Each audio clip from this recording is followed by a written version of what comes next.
তোমরা কি তিথিকে হালকাভাবে নিয়েছো? তিথির প্রচুর ট্যালেন্ট আছে, দেখতেই পাচ্ছ কি সুন্দর রুটি বানাচ্ছে, কিন্তু একটা রুটিও ফোলে না। ওই আর কি। হাই, আমি হলাম তিথি। তিথির আরেকটা নতুন ব্লগে তোমাদের সবাইকে ওয়েলকাম। সকালবেলা আজকে তাড়াতাড়ি ঘুম থেকে উঠেছি, তাই খিদে পাতে রুটি খেয়ে চলে গিয়েছি জিমে। আজকে আমি সকালে জিমে গিয়েছি, আর এই যে এই বাইরের এই বিচ্ছিরি মার্কা তার জন্য আমি সকালে একদম জিম যেতে পছন্দ করি না। কি করব, যেতে তো হবেই, কারণ বিকালে রয়েছে একটা অন্য প্ল্যান।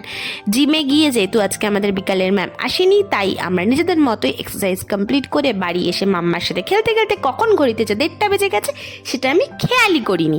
দেন স্নান করেছি, মাঝখানে করেছি লাঞ্চ, আর বিটের রস খেয়ে আমার মন বলেছে একটু কিছু খাওয়ার জন্য, তাই মৌসুমী লেবুর রস করে খেয়েছি।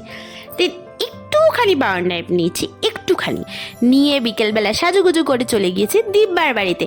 আর গিয়ে আকাশে ভিডিও নিতে নিতে খিদে পাওয়াতে দিব্যাকে বললাম কিছু তো খেতে দে। দেন দোনো সবার জন্য বানালো কফি, চিপস আর নিমকি, মানে বাকিগুলো কিনে এনেছে, কফিটা আর কি বানিয়েছে। বাড়ি এসে আজকে আমার দায়িত্ব ছিল লুচি আর সাদা আলুর চচ্চড়ি করা। যদি আমি তরকারিটাকে সাদা রাখিনি, হলুদ দিয়ে ব্যাপারটাকে হলুদই করে ফেলেছি।